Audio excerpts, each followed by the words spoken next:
নমস্কার বন্ধুরা, welcome to সম্পাস kitchen. আজকে এমন এক রেসিপি নিয়ে হাজির হয়েছি যেটা আমরা যে কোনো দিন ব্রেকফাস্টে অথবা ডিনারে তৈরি করতে পারি।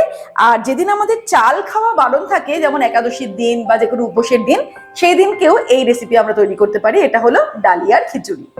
তাহলে চলুন ডালিয়ার খিচুড়ি তৈরি করব বাড়িতে থাকা সামান্য ইনগ্রেডিয়েন্টস ব্যবহার করে, যা হবে খুবই টেস্টি। তাহলে চলুন শুরু করি। সবার প্রথমে একটা বোলের মধ্যে নিয়ে নিচ্ছি ডালিয়া। এখানে আমি 200 গ্রাম ডালিয়া নিয়েছি। ডালিয়াটাকে আমাদের ভালো করে ধুয়ে নিয়ে একটু ভিজিয়ে রাখতে হবে। আলাদা করে যে সময় নিয়ে ভিজিয়ে রাখতে হবে তা নয়, আমরা ডালিয়াটাকে প্রথমে ভিজিয়ে নিয়ে বাকি কাজগুলো শুরু করব। তাতে যে সময়টুকু লাগবে তাতেই আমাদের ডালিয়া ভেজানোর কাজ হয়ে যাবে। 2-3 বার জল পাল্টে পাল্টে ভালো করে ধুয়ে নিয়ে চলে যাব পরের স্টেপে। এবারে কড়াই গরম করে তার মধ্যে দিয়ে দেবো মুগ ডাল। আমি 200 গ্রাম ডালিয়া নিয়েছি, তার জন্য 150 গ্রাম মুগ ডাল দিলাম। 1 কাপ ডালিয়ার জন্য 1.25 কাপ ডাল দিলাম। মুগ ডালটাকে ভালো করে ভেজে নেব। ফ্লেমটাকে মিডিয়ামে করে মুগ ডালটাকে ভেজে নিতে হবে। মুগ ডালটা সুন্দর ভাজা হয়ে গেছে, মুগ ডাল ভাজার সুগন্ধও বেরোনো শুরু হয়ে গেছে।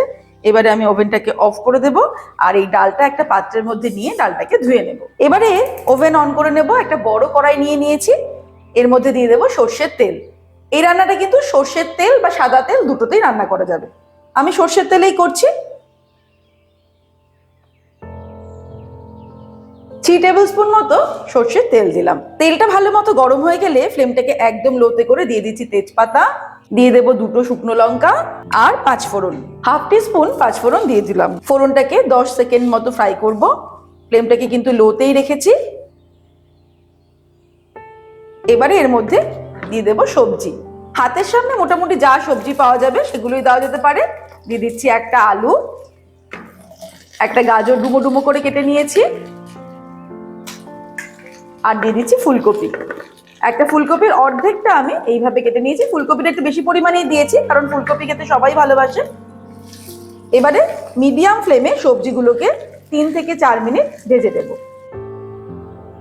4-5 মিনিট সবজিটাকে ভাজলাম। এবারে এর মধ্যে দিয়ে দেবো শিম।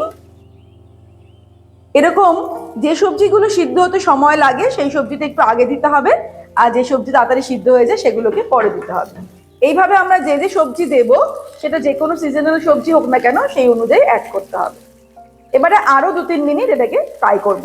আর ততক্ষণে আমরা একটা মশলার পেস্ট তৈরি করে নেব যেটা আমরা এই রান্নাতে ব্যবহার করব। একটা বোলের মধ্যে নিয়ে নিচ্ছি হলুদ 1 টিস্পুন, জিরের গুঁড়ো নিয়ে নেব 1 টিস্পুন, লঙ্কার গুঁড়ো নিয়ে নেব 1/2 টিস্পুন, আদা বাটা দিয়ে দিচ্ছি 1 টেবিল স্পুন।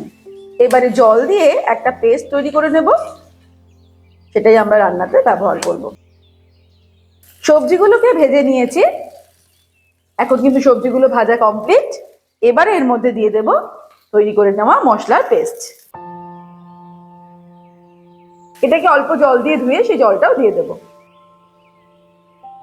এবারে মশলার সঙ্গে কষিয়ে নেব 3 থেকে 4 মিনিট। ফ্লেমটাকে কিন্তু মিডিয়াম টু লোতেই রেখেছি। মশলা কষাতে কষাতে আমি এদিকে কিছুটা পরিমাণে জল গরম করে নেব, কারণ আমরা রান্নাতে গরম জলটা ব্যবহার করব। মশলাটাকে কষিয়ে নিলাম। এবার এর মধ্যে দিয়ে দেবো টমেটো। একটা বড় সাইজের টমেটো এইভাবে কুচিয়ে নিয়েছি। টমেটো দেওয়ার সঙ্গে সঙ্গে দিয়ে দেবো নুন। 2 টিস্পুন নুন দিলাম, তবে নুন আর ঝালটা কিন্তু নিজেদের স্বাদ অনুসারে অ্যাড করতে হবে। এবারে ফ্লেমটাকে একদম লোতে রেখে আবারও 3 মিনিট মতো কষিয়ে নেব যাতে টমেটোটা গলে যায়। টমেটো দেওয়ার পরেও কষিয়ে নিয়েছি। এবারে আমরা দিয়ে দেব ডাল আর ডালিয়া। ডালটাকে ভাজার পরে ধুয়ে নিয়েছি,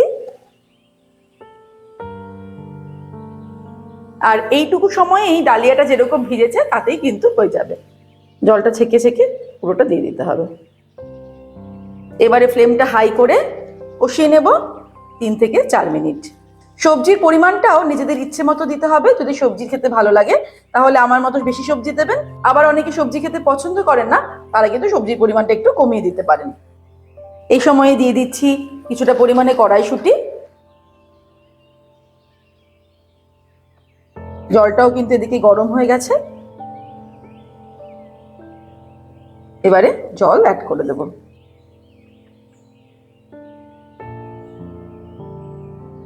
প্রথমে হাই ফ্লেমে রাখবো, তারপর যেই ফুটে উঠবে তখন ফ্লেমটাকে মিডিয়াম টু লোতে করে দিতে হবে। মোটামুটি 20 মিনিট মতো সময় লাগবে 20 মিনিট পর ফিরে আসছি। 20 মিনিট মতো এটাকে রান্না করলাম, মাঝখানে কিন্তু 2-3 বার নাড়াচাড়া করে দিয়েছি। এখন কিন্তু এটা প্রায় হয়ে এসেছে। এবারে আমি লাস্ট ফিনিশিং 2-1টা জিনিস দেব, যেমন দিয়ে দিচ্ছি চিনি। 1 টিস্পুন চিনি দিয়ে দিলাম স্বাদটাকে ব্যালেন্স করার জন্য। ডালিয়াতে কিন্তু চিনি ব্যবহার করলে টেস্টটা ভালো হবে।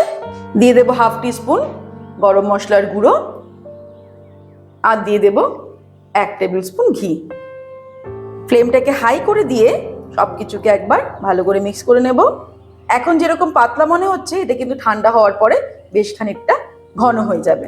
ব্যাস তৈরি হয়ে গেল ডালিয়ার খিচুড়ি। সকালের ব্রেকফাস্টে অথবা রাতের ডিনারের জন্য কিন্তু একটা পারফেক্ট রেসিপি, যার সাথে কোনো সাইড ডিশ লাগবে না। ওভেনটাকে অফ করে দেব, তারপর 5 মিনিট এটাকে স্ট্যান্ড বাই টাইমে রাখবো, তারপরে সার্ভ করব। ব্যাস তৈরি হয়ে গেল দারুণ টেস্টি ডালিয়ার খিচুড়ি। একদম ছোট বাচ্চাদের, মানে 1 বছর 2 বছরের বাচ্চাদেরও কিন্তু এই ডালিয়ার খিচুড়ি খাওয়ানো যেতে পারে, যেটা শরীরের জন্য খুবই উপকারী।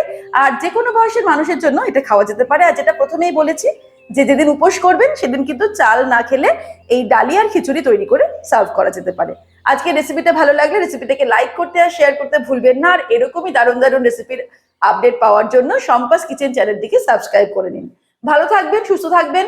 আমি আবার হাজির হব নতুন নতুন রেসিপির সঙ্গে। নমস্কার।